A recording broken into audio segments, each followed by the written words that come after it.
Mouche et le kangourou.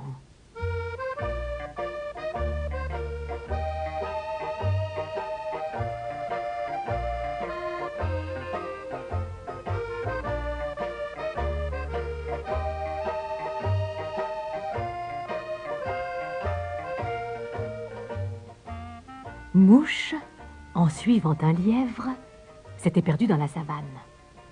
Heureusement, une mère kangourou l'avait recueillie et prenait soin d'elle.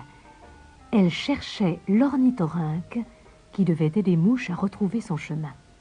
« Comment est-il, cet ornithorynque ?» demanda Mouche à son ami.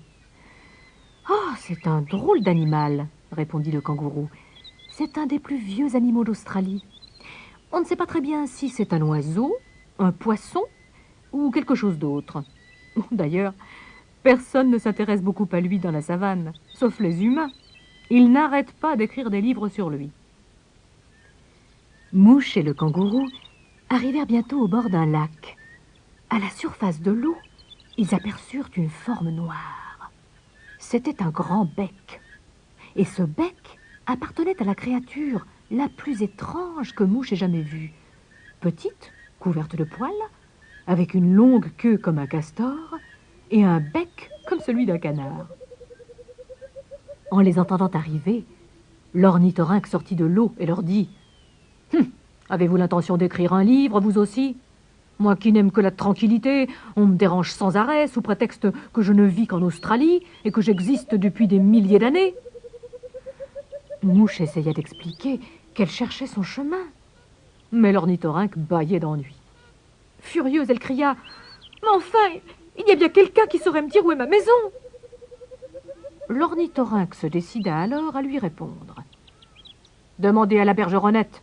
Elle vole souvent jusqu'aux maisons des hommes. »« Merci, monsieur l'ornithorynque, » répondit poliment Mouche. « Eh bien, allons voir la bergeronnette, » dit le kangourou. Mouche et le kangourou cherchèrent la bergeronnette pendant des heures et des heures. Elle était passée par ici, elle était passée par là, mais c'était aussitôt envolé. Impossible de la trouver. La nuit vint. Mouche et le kangourou s'installèrent pour dormir dans le creux d'un rocher. Mouche regarda les étoiles qui scintillaient dans le ciel et s'endormit tout doucement. Soudain, elle se réveilla en sursaut. Le kangourou, debout, humait l'air. Un bruit de tam-tam résonnait dans la nuit. Mouche, effrayée, demanda « Qu'est-ce que c'est ?»« Des aborigènes, » murmura le kangourou. « Les hommes qui vivent depuis toujours dans la savane. Il faut partir d'ici. »« Pourquoi ?» demanda Mouche, qui se réjouissait de revoir enfin des visages humains. « Ils ne vont pas nous faire de mal. Peut-être savent-ils où est ma maison. »« Ce sont des chasseurs. S'ils nous découvrent, ils lâcheront leurs chiens sur nous et ils nous tueront, » dit le kangourou. « Mais si tu tiens vraiment à les voir, saute dans ma poche et surtout, ne fais pas de bruit. » Souple et silencieux, le kangourou s'avança en bondissant dans la direction du bruit. Mouche sentait son ami trembler. Soudain, elle aperçut un groupe d'hommes presque nus rassemblés autour d'un feu.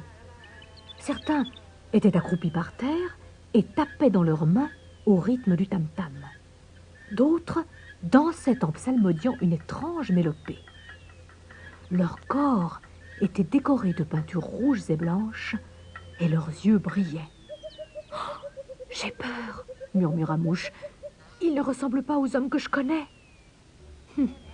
C'est une impression, » répliqua le kangourou. « Les hommes sont tous pareils. Ils veulent tous nous tuer.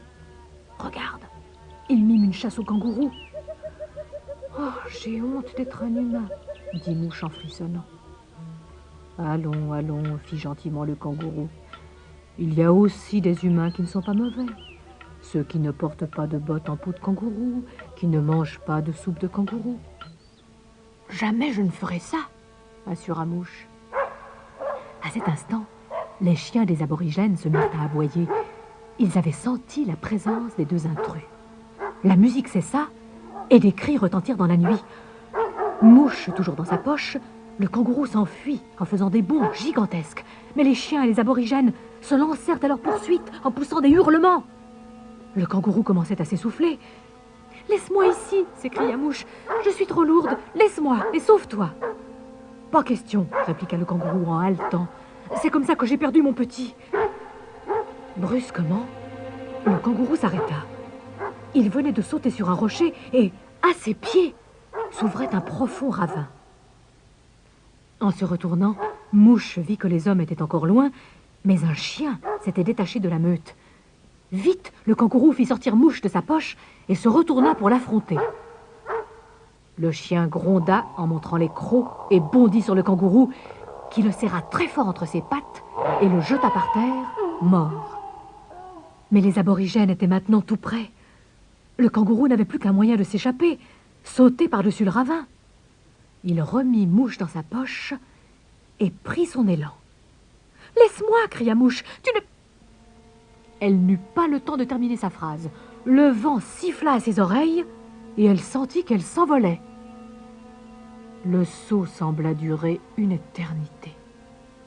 Enfin, le kangourou atterrit de l'autre côté, mais il perdit l'équilibre et s'écroula de tout son long, épuisé par cet effort prodigieux. Mouche se glissa hors de la poche du kangourou et caressa le museau de son ami en sanglotant. « Je ne veux pas que tu meures. Oh, mon cher kangourou, tu ne vas pas mourir, dis. » Le kangourou gémit faiblement. Soudain, une voix furieuse éclata. « Pourquoi est-ce que tu ne lui donnes pas un peu d'eau? Oh, les humains sont vraiment stupides !» Mouche se retourna et vit un oiseau brun perché sur de longues pattes. C'était un butor. « Parce qu'il n'y a pas d'eau, » répondit Mouche. « Pah, petite idiote !» fit le butor. « Il suffit de creuser le sol pour en trouver. » Aussitôt, Mouche creusa la terre. En un instant, le petit trou se remplit d'eau. Mouche la recueillit dans le creux de ses mains et en aspergea le museau de son ami.